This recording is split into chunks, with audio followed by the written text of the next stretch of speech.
All right, let's get into this. Yeah, Roto-World player news. Let's jump right in because we're talking about the injuries at the top and how big some of them are. Packers quarterback Jordan Love, of course, week to week. He's not going to go on the IR. It's an MCL sprain, so the worst case seems to be avoided here.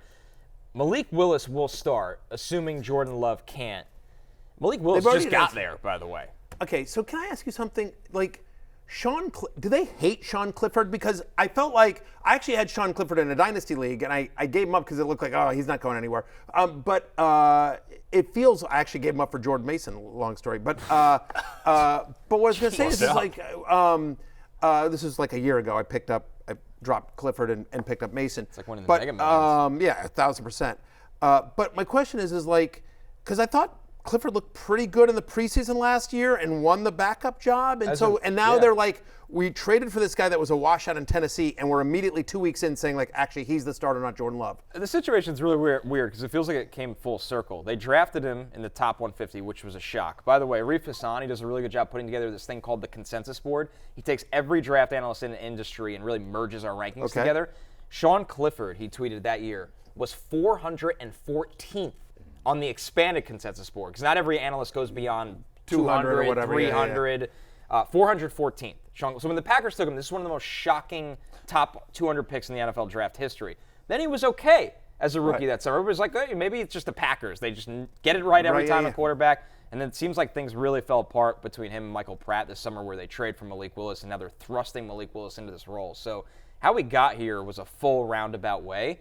But, I mean, listen, if they have to start Malik Willis, this feels like a team that's just going to have to run the heck out of the ball. And here's what this means, 1,000%. So, like, we're going to talk about the Puka Nacua injury here coming up in a second. But the fact of the matter is that for the purposes of fantasy, if you have Christian Watson, if you have Romeo Doubs, I think to an extent Jaden Reed, we'll talk about him in a second, you basically have an injury as well. Like, you cannot start Christian Watson. You cannot start Romeo Doubs this week. You can't start any Packers wide receiver, except possibly Jaden Reed. Again, we'll talk about that in a second, until you see what this looks like. But Malik Willis, in the few times that we've gotten to see him when he was with the Titans, just looks like deer in the headlights, just not ready for prime time. When he was drafted, I believe, out of Liberty, right? Yeah, out of Liberty. When he was drafted out of Liberty, Connor, people were like, this is going to be a project. He's an athletic kid, but this is going to be a project. He was not ready for prime time. And again, then the Titans, like new regime in Tennessee, was like, we've seen enough. Will Levis, come on down. And they give away Malik Willis for a song.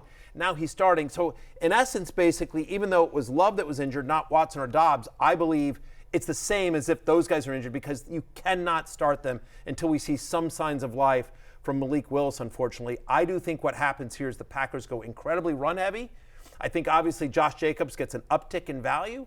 And I do think suddenly, and we'll get into the running back waivers here in a second, I do think suddenly Emmanuel Wilson, who showed some pop in the preseason, I thought he looked good in the limited time he got against Philadelphia. I think suddenly he becomes interesting in deeper leagues, because I think he's going to get some run. I think he gets double-digit touches in the next game. Might have to. And maybe Jaden Reed is going to have to run the ball a little bit more. That's the argument. That's the only thing you can hope for with Jaden Reed, is that they do some bubble screens. They do, Malik Willis, hey, here's just some really quick stuff. Hey, some reverses, jet sweeps, that kind of stuff.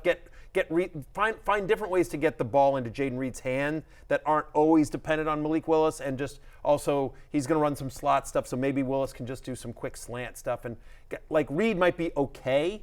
Everyone takes a downgrade. The offense takes a massive downgrade, but Reed might be the one Packers wide receiver that might be okay here, Jay. Yeah, and to give you an idea of what the market thinks of Malik Willis, right now the Packers are 3.5-point dogs at home to the Colts. This is Jordan Love. They'll be 3.5-point favorites. So it's like a touchdown swing. That's about as big as it gets from a starting quarterback to a backup. Malik Willis is, I guess, something of an unknown. We've kind of seen a bit of Malik Willis at this point, though, and it hasn't looked great. So, yeah, I would just expect this is going to be heavy lean on the run game.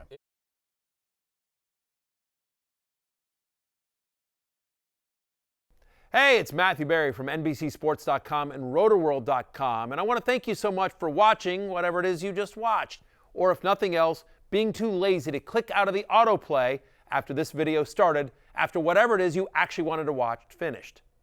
But now that you're here, I'd like to take a moment here to ask you respectfully now, okay? I'm asking you respectfully to subscribe to the NFL on NBC YouTube channel.